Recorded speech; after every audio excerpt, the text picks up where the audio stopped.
ഇപ്പൊ ഞാനൊക്കെ പണ്ട് ലാലേട്ടന്റെയും അവരുടെയൊക്കെ ഉള്ള വലിയ സൂപ്പർ ഹീറോ ലൈനുകൾ ഇപ്പൊ 20-ാം നൂറ്റാണ്ട് അതൊക്കെ ഞാൻ സിനിമയിൽ അഭിനയിക്കാൻ തുടങ്ങുന്നതിന് മുമ്പുള്ള പടമാണ്. ആ പടമൊക്കെ കണ്ടിട്ട് നമ്മൾ തിയേറ്ററിൽ കയറി ആ പടം കണ്ടു കഴിഞ്ഞ് പടം കഴിഞ്ഞ് ഇറങ്ങുമ്പോൾ നമ്മൾ നടക്കുന്ന ഇങ്ങനെയായിരിക്കും. എന്താ പറയുക, അതറിയാതെ ഒരു ഇതുണ്ടാവും. നായകന്റെ അഭാവം, പക്ഷെ വില്ലന്റെ ഭാവം നമുക്ക് ഉണ്ടാകാറില്ല. അതെന്തുകൊണ്ടാണ്? നമുക്ക് ആ കഥാപാത്രത്തിനോടുള്ള ഇഷ്ടം കൊണ്ടാണ് എന്ന് പറഞ്ഞതുപോലെ തന്നെയാണ് ഇതെന്ന് പറയുന്നത്. ഇപ്പം ഞാൻ പണ്ട് ഒത്തിരി നസീർ സാറിൻ്റെ പടങ്ങൾ ഒത്തിരി ഞാൻ കണ്ടു. എനിക്ക് ഭയങ്കര ആരാധന ഇഷ്ടമായിരുന്നു നസീർ സാറിനെ.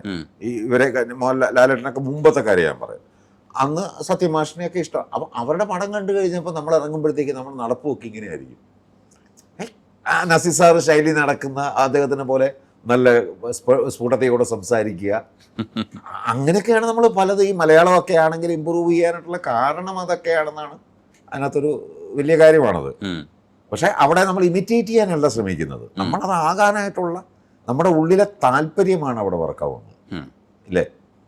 അത് നിങ്ങൾക്കൊക്കെ അങ്ങനെ ആയിരിക്കും സംഭവിച്ചതെന്ന് എനിക്ക് തോന്നുന്നു. തീർച്ചയായിട്ടും അതുപോലുള്ള താല്പര്യങ്ങൾ എനിക്കും ഉണ്ടായിട്ടുണ്ട്. അതിപ്പോൾ പല വേഷങ്ങളും, എനിക്ക് ചെയ്യാൻ പറ്റാത്ത വേഷങ്ങൾ പോലും നമ്മൾ കാണുമ്പോൾ അതെനിക്ക് ചെയ്യായിരുന്നു എന്ന് തോന്നും. എന്നാലത് എനിക്ക് എൻ്റെ പ്രായത്തിനുമൊന്നും എനിക്ക് ചേരുന്ന വേഷമായിരിക്കില്ല. ഇപ്പോൾ പറഞ്ഞൊരു കാര്യം, ഇപ്പോൾ എന്താണ് ജയറാമിൻ്റെ മോൻ മറ്റേ ഇല്ലേ പടത്തിൽ അഭിനയിച്ച വേഷമില്ലേ, എന്താണ് എൻ്റെ കൂടെ അഭിനയിച്ചൊരു പടം ഉണ്ടല്ലോ, എൻ്റെ വീട് അപ്പൂല്ലേ, അതിൽ ജയറാമിൻ്റെ മോൻ്റെ വേഷം എനിക്ക് ചെയ്യാൻ പറ്റുമോ? ഇല്ല. അന്ന് ഉഗ്രം വേഷമില്ലേ അത്. അതിലും പോലീസുകാരൻ അത് വേറെ കാര്യം. ഞാൻ പറഞ്ഞത് ആ വേഷം എനിക്ക് ചെയ്യണമെന്ന് ഞാൻ കൊതിച്ചിട്ട് കാര്യമുണ്ടോ? കാര്യമില്ല. ഓരോരുത്തർക്ക്. പിന്നെ ഒരാൾ ചെയ്ത വേഷം എന്ന് പറഞ്ഞാൽ അത് കഴിഞ്ഞു, പിന്നെ അതിനെക്കുറിച്ച് ചിന്തിക്കരുത്.